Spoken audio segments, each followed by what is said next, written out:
because this particular plant is only going to have leaves and that bloom spike come up for about 3 to 4 weeks during September, like mid-September to the early October. If you go out any of the rest of the time of the year, you're not going to see anything there.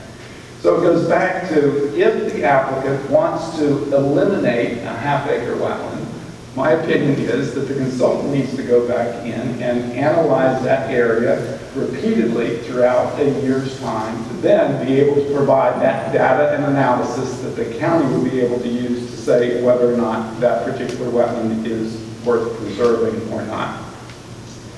So I was trying to figure out who had said this, and I'm afraid I couldn't come up with it. But my take-home message for this presentation is that you indeed may have to fight for a swamp 100 times, but you can only lose it once. So I appreciate all of you coming out and speaking on behalf of those wetlands.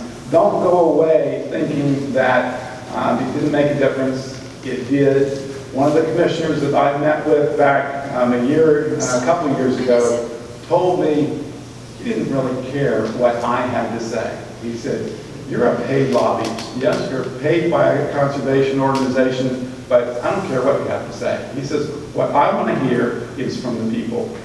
So if Maggie's wetland workshop and my presentation and the others that night inspired some of you to go to the commission meeting and speak out, we all did our job. Thank you.